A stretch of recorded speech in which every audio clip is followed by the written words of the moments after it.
Galatians 2. Then after 14 years I went up again to Jerusalem, this time with Barnabas. I took Titus along also. I went in response to a revelation and, meeting privately with those esteemed as leaders, I presented to them the gospel that I preach among the Gentiles. I wanted to be sure I was not running, and had not been running my race in vain. Yet not even Titus, who was with me, was compelled to be circumcised, even though he was a Greek. This matter arose because some false believers had infiltrated our ranks to spy on the freedom we have in Christ Jesus, and to make us slaves.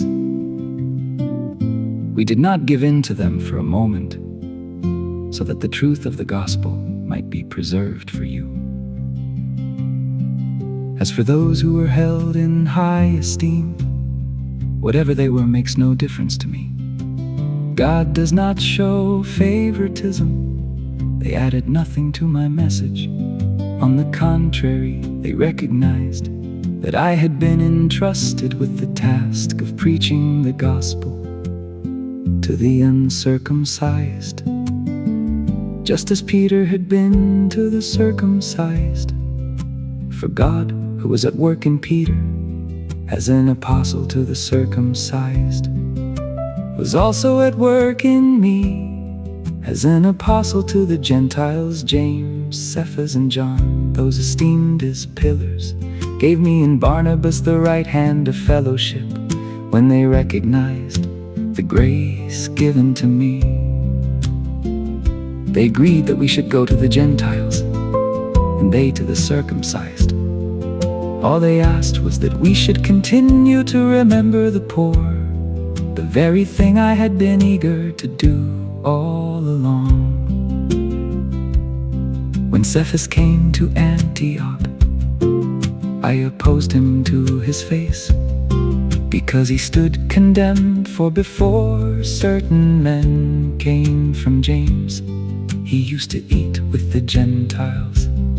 But when they arrived, he began to draw back and separate himself from the Gentiles, because he was afraid of those who belonged to the circumcision group. The other Jews joined him in his hypocrisy, so that by their hypocrisy even Barnabas was led astray.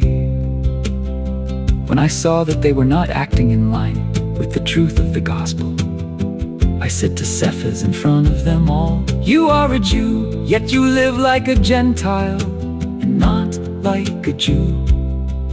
How is it then that you force Gentiles to follow Jewish customs?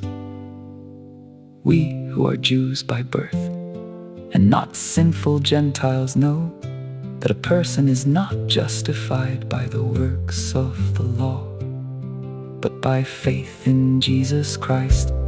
So we too have put our faith in Christ Jesus, that we may be justified by faith in Christ, and not by the works of the law. Because by the works of the law, no one will be justified. But if, in seeking to be justified in Christ, we Jews find ourselves also among the sinners, doesn't that mean that Christ promotes sin? Absolutely not. If I rebuild what I destroyed, then I really would be a lawbreaker. For through the law I died to the law, so that I might live for God. I have been crucified with Christ, and I no longer live, but Christ lives in me. The life I now live in the body, I live by faith in the Son of God, who loved me and gave himself for me.